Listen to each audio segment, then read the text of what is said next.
Today I'm going to show you how to make homemade applesauce.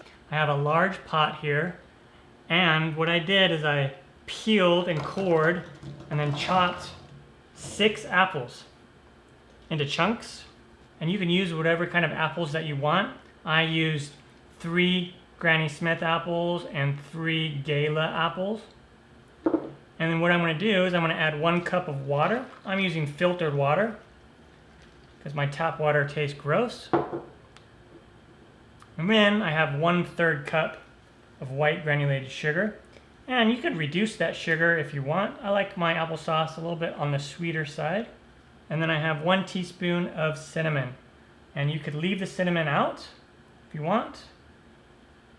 I like to add it. Now let's head over to the stovetop. Here we are over at the stovetop. I have the heat set to medium-high, and we're going to give this a good stir, this mixture.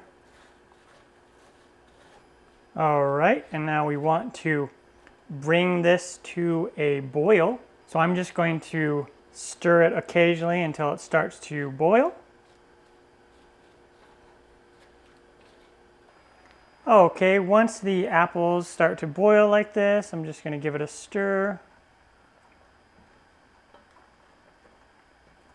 And then what I want to do is I want to turn the heat down to medium-low, and then we want to let this simmer for about 15 to 20 minutes until the apples get really soft. And we also want to cover it and just let it sit there and do its thing for about 15 to 20 minutes. It's been about 20 minutes. I'm going to check on these apples. We want them to be really soft. I'm going to let them go for, they're probably okay now. I'm going to let them go for another 5 minutes. All right, I'm going to give them a little check in on them. And this is probably pretty good. They are really soft. You should be able to push down with your spoon and kind of easily tear them apart. So what I'm going to do is I'm going to remove it from the heat and let it cool for a bit, and then we'll get on to mashing them. Okay, I let it cool for about 5 minutes.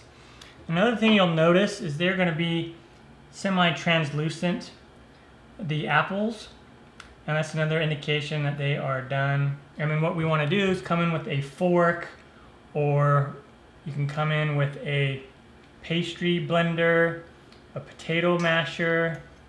You can use an immersion blender. You could also just drop all of this in your food processor. And if your food processor isn't large enough, then you can do it in stages if you want, like half of it at a time. So you can use your fork or come in with a potato masher. The potato masher works really well, so if you have one of those, use that.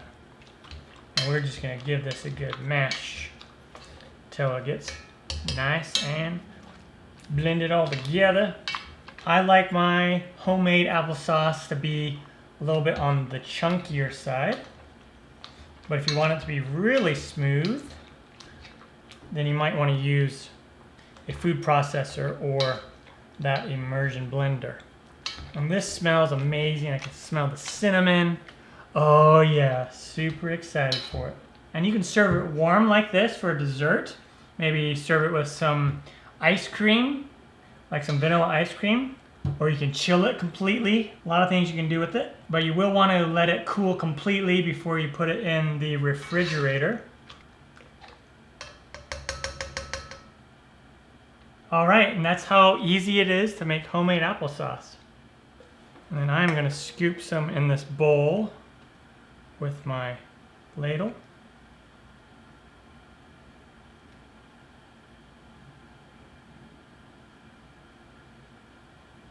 And this will make somewhere around 3 to 4 cups worth of applesauce. And then the rest of it I'm going to put in a mason jar for storage. If I put that applesauce from the bowl into here, we would wind up being about 3.5 full cups worth of applesauce. Take care. Time for me to dive into this. Oh yeah. Oh yeah. Mm-mm-mm. Mm. Mm-mm-mm. Mm. Mm. So delicious.